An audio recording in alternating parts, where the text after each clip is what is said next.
your approach to working with, supporting, and consulting with leaders? What I've learned also around under this concept of sovereignty is that you have to identity shift to what you want to become. So it's about defining what you want to do on an identity level, adopt that identity, and then do the work of closing that gap. So my coaching is not about trying to become, it is about being, becoming, and doing from the be. Hello, welcome to Women Awakening. I'm your host, Cynthia James, and I'm really grateful to be with you and to introduce you to powerful women. You know, women who are change makers, who are dedicated to making a difference on the planet for themselves and for others. I really feel like this is a time where women are emerging and our energy, our brilliance is needed because it's a little out of sync right now. It's a little off balance. And so I want to introduce you to people that inspire me. There has never been, in over 250 interviews, there has never been a woman that doesn't inspire me because at some point in their life, they've taken charge. And so I'm grateful that you're here. We're up here every week. We're on all the platforms, Spotify, iTunes, iHeart, Spreaker, Amazon, video on YouTube. Please subscribe and give us a review. We want to share with as many people as we possibly can. You can also go to cynthiajames.net. That's my website. Lots of resources there. I have a private community because some people don't want to be on just the Facebook and other social media platforms. So we have a private community where we talk. Today, my guest is someone that is new to me. Her name is Busisiwe Hlatswayo, and she is a leadership coach, consultant, and speaker with 2 decades of diverse experience spanning the private and public sectors, as well as academia. She's recognized as a recipient of the BPM DEI Leader Award and is passionate about driving positive change and fostering inclusive environments. She's the co-author of the South African best-selling anthology, Life and Business Minds, showcasing her commitment to sharing knowledge and insights. And she's also a client partner at Franklin Covey, South Africa. Busisiwe, thank you so much for being here. So much, Cynthia, for having me. I'm so excited. Well, I'm grateful. You're in South Africa now, yes? It's in Joburg, South Africa. Not in Cape. Not everybody thinks Cape Town. Joburg. Okay, well, beautiful. I haven't been there, but it's on my bucket list. So I want to just start with a lot of times we look at people who are successful and we think it just sort of happened miraculously. I want to know, how were you born? How were you brought up? Because I'm sure you didn't just drop on the planet and be a leader and a success model. Oh, yeah. Oh my gosh. So I was born in Pretoria, which is in Gauteng, next to Joburg, and I was a middle child. And I think that, just off the bat, that defines my work. I was the peacemaker at home. I was the one who's taking care of everybody and making sure that there's peace. So I have great relationships with everybody, even if people are fighting with each other, but I am the, one who's nice to everyone. So I got to have my awakening around the time I started my business, where I now couldn't lead. For the first time in my life, I'm now answering to myself and I can't do anything. I can't make decisions. I can't take. I'm just in the space where I'm struggling to do anything. And so that started my journey into the pursuit of self-sovereignty, really. I believe that my life has just been about the pursuit of self-sovereignty. So I had to dethrone a lot of structures of authority in my life so that I can fully own my agency, my self-determination, my authority. Yeah. Well, that's so beautiful. And isn't that interesting? You were a peacemaker in your family, But you are sort of similar in the work that you do. You help people bridge gaps and stuff. So I love that. And I want to talk a little bit about self sovereignty because here's the thing: so many of us have visions, and we have an idea and a dream and a desire, and then we create it, and then we go, "Oh, holy moly! I don't know what I'm doing. I I don't know what I don't know." So were you in this pursuit of self sovereignty as you were also building the business? I think for me, business has been a catalyst for my growth. When because I was the pleaser and the helper and the fixer in my family, that has had been my drive, and that had been the drive of starting my business. I was going to be a coach and help people, find their purpose and pursue it.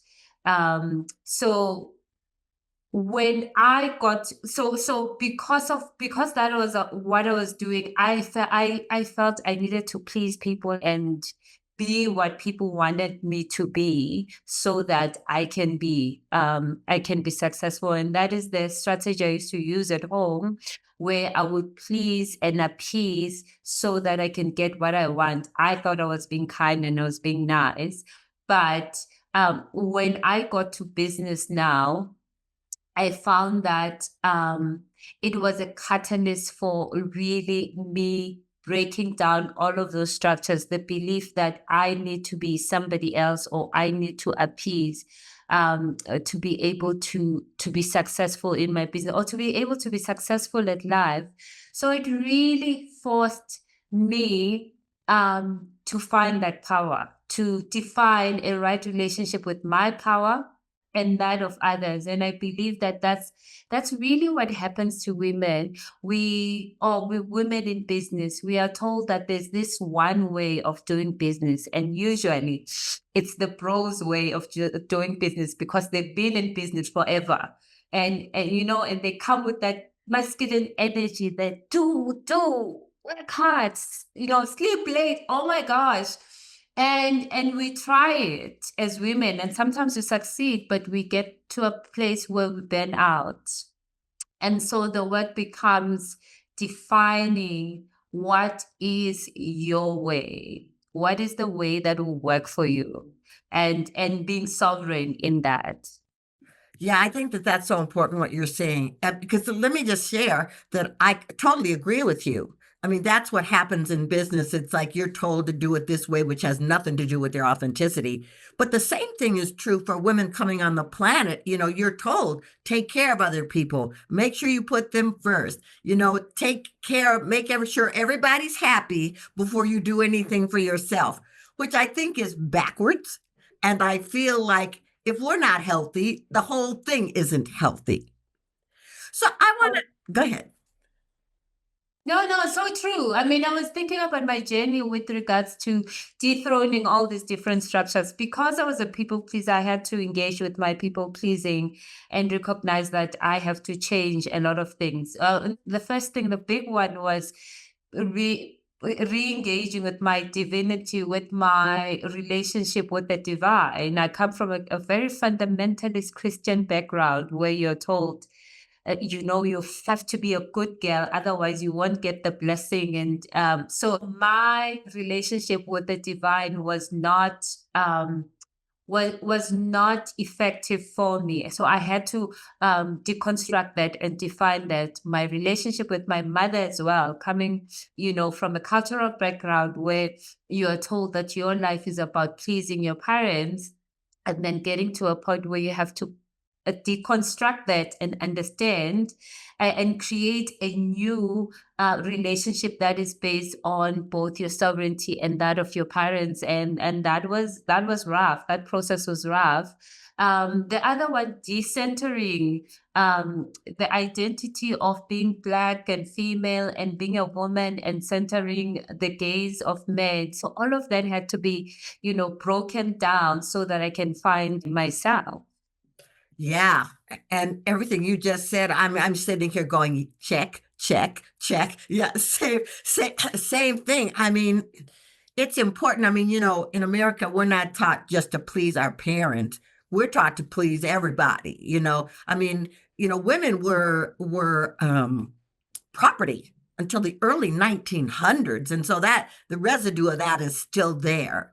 So I want to talk about your coaching practice because you have a lot of certificates. You've done a lot of stuff in academia, you know, but you've got NLP coaching certificates, you've got a lot of certificates. So what's your approach to working with supporting and consulting with leaders?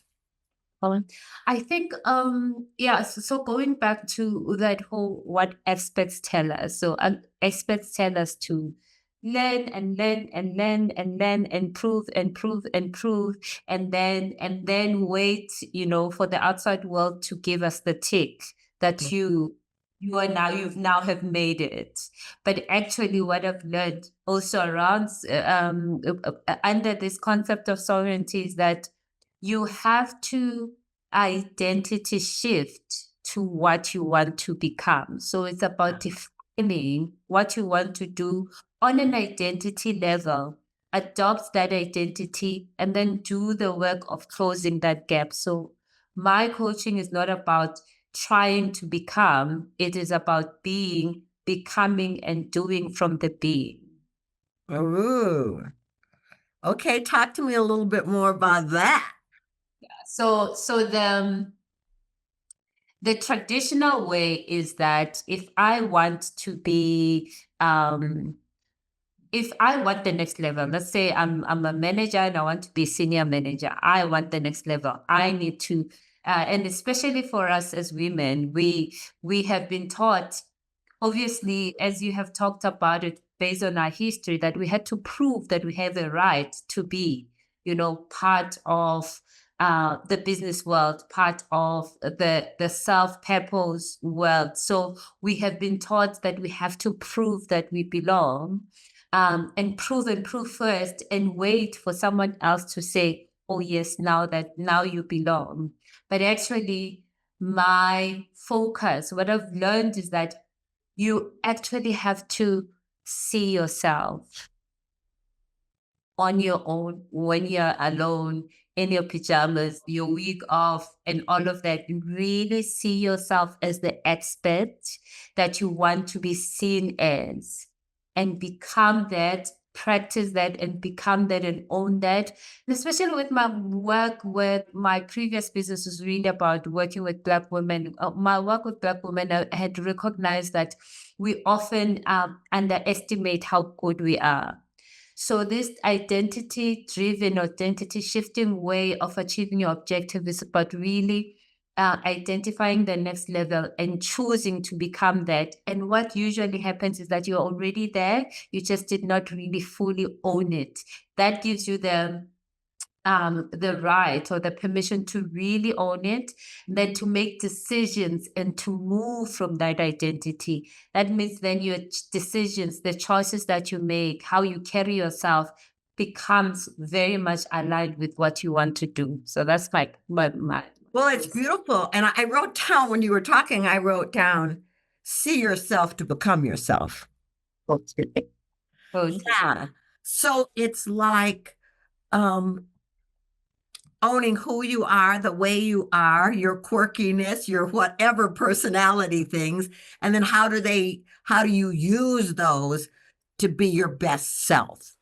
And I love that you're saying how you use that, because I have a bit of contention with the idea of authenticity, the way other people use it, because they say, this is who I am, this is how I am, everybody else must just go to, But right. what I'm saying is that is about understanding your uniqueness, the unique stamp that you, and being effective in using it, in showing up in that effectiveness. So yes, maybe you might be loud, but in a funeral, you're not going to come in and be loud. So how do you become effective in your authenticity? And so I use the word distinctiveness rather than authenticity.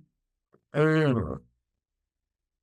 I love that, so, effective authenticity, because that's different than just take me as I am and I'll do whatever I want to do. And because we've seen some of those people and it doesn't quite work. Totally. So for you, what's the vision for your next steps? What do you want to do next to make a difference? My really focus is on leaders. We talk about toxic workplaces, we talk about toxic organizations, and all of that is sitting on leaders. And so my focus is to teach leaders, or is to help leaders have the right relationship with their power, the Mm. power of those they lead and their stakeholders, so that we create workplaces, organizations, homes where, peace, love, growth reigns, where everybody's sovereignty is recognized. And so that we can move and build the kind of world that we want and build the kind of workplaces that we want, when all of us are in true and in right relationship with our sovereignty and each other's sovereignty. Well, I think that that's beautiful, and I guess women leadership. Women are in this moment on the planet. There's a struggle happening. There's an old patriarchal system that is trying to, put women in a box. And you live in a country where patriarchal is very strong. And so what do you want to tell women that want to be leaders? What's the most important thing for them to understand and to strive for so that they can thrive? I think so. Sovereignty is the or if you think agency, it's the opposite of victimhood. Mm. And victimhood is about being wronged. It's about someone else is doing something to me. It's about I do not have the power. I'm waiting for you um to come and apologize to me. I'm waiting for you to stop doing what you're doing. And I'm saying that we need to own our authority. We need to release the victim. And how we release the victim is about seeing the victim in ourselves and engaging with that and healing that victim part, healing the part and grieving actually what has been done to us by patriarchy, by all these structures, and letting it go so that we can truly stand in our power. We might not always control how the world is and what happens to us, but we can always control how we respond. And so for me, it really is about letting go of that, of releasing ourselves and giving ourselves permission that despite patriarchy, capitalism, all these systems of power, I am a divine being who has all the power, and I give myself permission to be who I want to be, to make choices for my life. And sometimes your choices might be to raise your children and raise your chickens in your farm and live happily ever after. That is fine. Sometimes your choice might be the highest echelons of power. That is also your choice. So for me, it really is about releasing the victim, standing strong in our power and in our identity to choose for ourselves. Well, I couldn't have said it better. So, are you married or in a significant relationship? No, not currently, no. Oh, okay. Well, the reason I asked is I wanted to talk. Do you find it, a lot of the women that I work with, a lot of the leaders that I work with, and a lot of people that I've interviewed have found it interesting to create the best relationships because they want to stand in their power. They want to own their authority. They want to bring their own voice, and other people are like, but this isn't. So how are you navigating that? Because you must be in a dating world. So how are you navigating that to be yourself and not accept giving your power away to be in relationship? Really, I think we are living. Sometimes I feel like we women today are living in the future. We're living world that is not ready for us. And so we are sitting in that difficult in between where, men, our relationships with men had to be way a certain way. And now we are in this place where we have to stand as equals in relationships. And so that is a challenge, because as much as we have to grow into our power, men have to grow into their power in a different way. Yes. Oh, so it's not easy, but I do believe in you create your own reality. You can create the reality that you want, but I want to say that it's the most uncomfortable, which growth is, it's uncomfortable. Yeah. That's why Yeah. it's growth. Well, I love what you're saying, because, I'm just going to have a moment of vulnerability here because growing up, I kept being a great chameleon. Whatever the person I was in relationship, I would change to be what they needed. But then the real me would come out and they'd be like surprised. Who is this person? This is not who I'm supposed to be with. Right? So the thing is, I'm now with my husband for over 30 years. And what happened when he came into my life, I was very clear. I'm going to bring me. If it works, great. If it doesn't, okay. But I'm not going to shape shift to make you happy so that I feel like I'm valuable. Never. Yes. So, ladies, if you're listening, it's possible. Not easy, but it's possible. Thank you. So I want to know, how do people find you? How do people find your work? So I'm busy aligning my website. So you can now currently find me on LinkedIn. I'm very active on LinkedIn, Instagram, and Facebook as Busisiwe Hlatswayo. So it's BUSISIWEHLATSWAYO.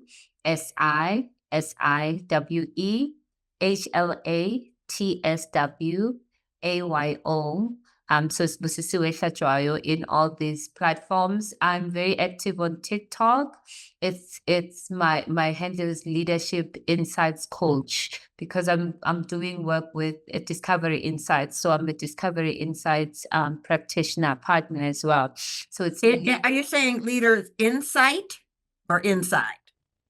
insights with the leadership insights coach. Okay. I love that. Okay. So that's on TikTok. On TikTok, leadership insights coach, and then Right. on every other platform, it's Busisiwe Hlatswayo. I'm busy realigning my website. It's also going to be busisiwehlatswayo.com. So find that you'll find me. Well, I just love that. Well, I just think that you are so wonderful. I ask the same last question of every guest. The show is called Women Awakening. What do you think is the most important thing about women awakening in this moment? Oh, I think we bring something different in all places of power, and so we need to be we need to allow ourselves to fully awaken so we can fully play the role that we need to play. And it's going to be different for every woman, but I think for me it's really about permission. Give yourself permission to fully awake and surrender yourself to the process. It's not going to be easy. It's not going to be comfortable. But on the other side is you. It's you, the real you. And it's amazing to live a life where you get to be yourself. That's amazing. That's an amazing life. Oh my goodness, it is. And you are such an example of it. I love it. And I love your connection to the divine. And I love your connection to holding your own authenticity. So thank you so much for being here and bringing your light. Thank you so much, Cynthia. Thank you. It has been so inspiring speaking to you and getting to know your work. Thank you so much for having me. Thank you. Okay, ladies, I close this show the same way every time with different words. I love what Busisiwe said. She said, own your own authority. She said, have effective authenticity. See yourself to become yourself. Take those words, ladies, and use them. You are not here to shrink. You are not here to withhold your power. You are not here to withhold your light or give it away to somebody else. You're here because your gifts and your power is needed just the way that you are. And so I'm grateful that you come. I'm grateful to do this with you every week. I love you, and I will see you next time.